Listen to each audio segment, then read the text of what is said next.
Movimiento Ciudadano. Con el permiso de la directiva, saludando al secretario Amado Delgado, compañeras y compañeros,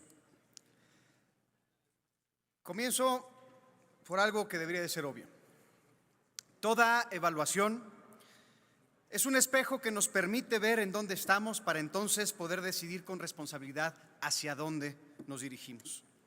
Las evaluaciones no son un castigo, las evaluaciones no son una amenaza, ni tampoco un obstáculo. Por eso me preocupa profundamente lo que está ocurriendo en materia de evaluación educativa. Primero, la desaparición de Mejoredu se dio sin un relevo institucional claro. Sus funciones no fueron absorbidas por ninguna unidad de la Secretaría de Educación Pública y su personal, que fueron más de 300 especialistas. Fue cesado sin transferencia de atribuciones. En segundo lugar, para el 2026, se concretó un recorte presupuestal de más del 60% al área de evaluación, seguimiento y mejora dentro de la Secretaría. Es decir, el gobierno debilita a sus propios equipos encargados de medir el desempeño del sistema educativo y al hacerlo renuncia a la evaluación como un acto de responsabilidad pública, socavando su capacidad y la de la gente de saber qué funciona, en qué contextos y para quiénes. Y en ese mismo camino de resistencia a la evaluación hemos visto cómo también se intenta minimizar la relevancia de la prueba PISA. Queremos que México compita con el resto del mundo, pero no medimos el desempeño de México con el resto del mundo. Y desempeño, por cierto, en cómo preparamos a nuestras juventudes precisamente para competir ante México y el mundo. Se dice que la prueba PISA es ajena al país, que no considera el contexto, que no entiende la realidad de nuestras aulas.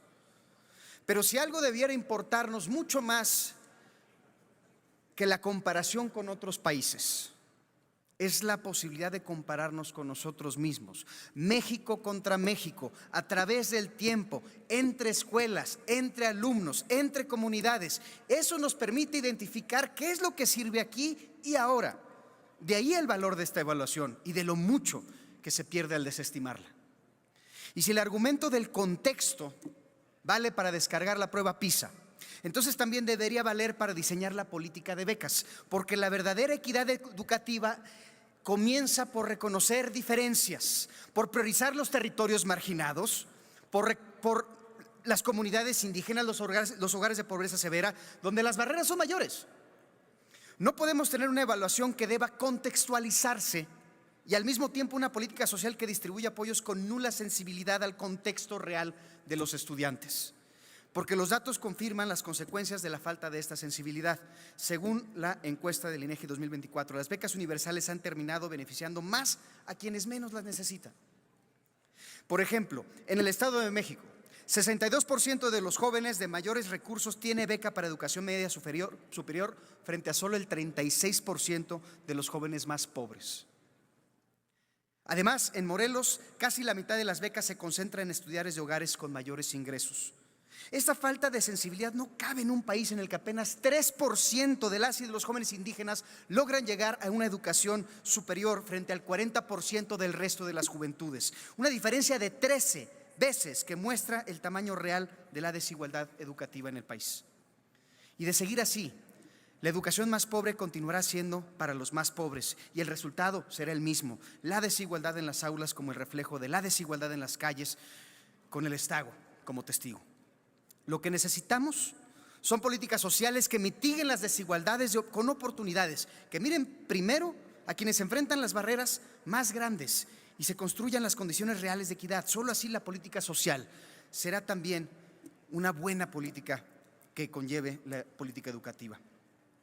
Secretario, yo reconozco que la evaluación de la nueva escuela mexicana es un gran primer paso, eso sí, un paso necesario. Sin embargo, igual de importante que evaluar es transparentar y difundir esos resultados. Porque sin transparencia sabemos que la evaluación se vuelve un ejercicio interno sin posibilidad de un aprendizaje colectivo. Y en ese sentido, permítame dejar dos preguntas para su reflexión y posterior respuesta. Primero, las páginas y servidores de Mejoredu, que resguardaban más de 20 años de información educativa acumulada desde el INEE, ya no están disponibles para consulta pública. ¿Qué alternativa ofrecerá la Secretaría para que esta información pueda recuperarse preservarse y mantenerse accesible para investigadores, docentes y ciudadanía. Y segundo, ¿cómo garantizará que los resultados de esta nueva etapa de evaluación de la nueva escuela mexicana sean accesibles, verificables y útiles para que la sociedad civil y academia puedan dar seguimiento puntual? Muchas gracias, secretario. Colosio, estamos de acuerdo. Las evaluaciones no son castigo. No debe rehuirse a ningún tipo de evaluación. Hay muchos mitos en torno a la participación de nuestro país en PISA. Nunca se ha interrumpido. Nuestro país ha participado en PISA desde el año 2000. Llevamos 8 ciclos de manera ininterrumpida. La última prueba PISA se aplicó justamente en este año. Desde octubre del año pasado, una de las primeras tareas que enfrentamos en la Secretaría de Educación fue darle continuidad a PISA. Se hizo un programa piloto en octubre del 2024 y del 31 de marzo al 13 de mayo del 2025 se realizó la prueba PISA en 297 escuelas de todo el país, 242 de media superior y 55 de secundaria. En total participaron 7,847 estudiantes. Repito, 7,847 estudiantes participaron en la prueba PISA. Los resultados se van a difundir en diciembre del 2026. ¿A quién se le aplica este examen, esta prueba? A jóvenes de 15 años, por lo tanto pueden ser de secundaria o de media superior. Es una prueba estandarizada que se aplica a nivel internacional. Es decir, ¿qué está evaluando la prueba PISA? La siguiente, por ejemplo, va a ser en 2029, en 4 años. Va a evaluar a los adolescentes que hoy tienen 11 años, es decir, los que aprendieron a leer y escribir en la pandemia, y los primeros niños que van a ser evaluados bajo el modelo de la nueva escuela mexicana, pues será en la prueba PISA del 2033. A ver, no nos oponemos a la evaluación de la prueba PISA, pero es claramente insuficiente para que sea una guía de dónde debe mejorar el sistema educativo. ¿Qué plantea la nueva escuela mexicana? ¿Para quién es la evaluación? Para el maestro frente a grupo, para conocer el desempeño de todos y cada uno de sus alumnos. Para eso nos sirve la evaluación. Déjenme informarles al Senado que este año aplicamos los ejercicios integradores del aprendizaje. Son ejercicios que se aplican a las y los estudiantes. Es una valoración cualitativa y la aplica el docente y está basada en el contexto del aula. Es un diagnóstico por campos formativos y por fases que permiten construir una ruta y una estrategia pedagógica diferenciada para cada uno de los alumnos. Los ejercicios integradores consideran la territorialización para su aplicación y permiten el intercambio de experiencias en las comunidades de aprendizaje. No es un ejercicio punitivo, sino un ejercicio formativo de comunidades de aprendizaje y de estrategias pedagógicas. Para eso nos sirven las evaluaciones. Está bien, digo, PISA lo usan los académicos y comparan, que se haga. A nosotros lo que nos interesa es una evaluación para conocer cómo van nuestros niños y nuestras niñas y que el maestro tenga instrumentos para poder mejorar el desempeño. Y veamos una diferencia. Los ejercicios integradores de aprendizaje se aplicaron del 22 de septiembre al 15 de noviembre. Una muestra de 7,222 escuelas con representatividad estatal y nacional. 1,644,000 alumnos y alumnas de educación básica. Esa es la muestra que planteó la Secretaría de Educación Pública. Bueno, pues resulta que más de 46,000 escuelas quisieron participar de forma voluntaria. Estamos hablando, comparemos con PISA. PISA es una muestra, dijimos que participaron 297 escuelas. En los ejercicios integradores de aprendizaje participaron 51,896 escuelas. PISA es claramente insuficiente para un objetivo de mejorar la educación. ¿Qué hacemos con esa evaluación? Pues se le entrega al maestro. Un diagnóstico niño por niño en los campos formativos. ¿De qué sirve? Pues que el maestro plantee una estrategia. Para eso queremos las evaluaciones y no nos negamos a las evaluaciones. Mejor Edu, bueno, como sabemos, desapareció, se decretó por parte de este Congreso la desaparición de Mejor Edu, pero no así sus responsabilidades que están en la Secretaría de Educación Pública. El motivo de la desaparición de Mejor Edu es que las facultades de evaluación estaban dentro de la propia Secretaría. Acabamos de reformar nuestro reglamento interno, tenemos ahora la unidad de la nueva escuela mexicana, que entre otras cosas se encarga de la aplicación de la evaluación. Todas las facultades de evaluación están en esa unidad y es quien está ahora ejerciendo quien está llevando a cabo estos ejercicios integradores del aprendizaje.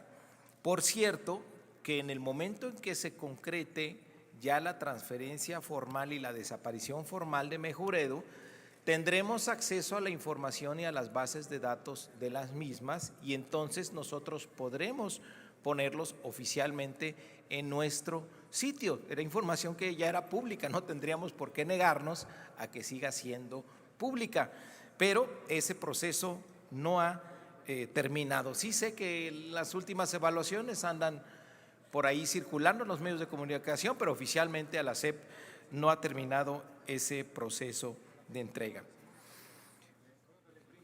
Comenta, senador, que las becas deberían tener diferencias y atender a donde hay más necesidad.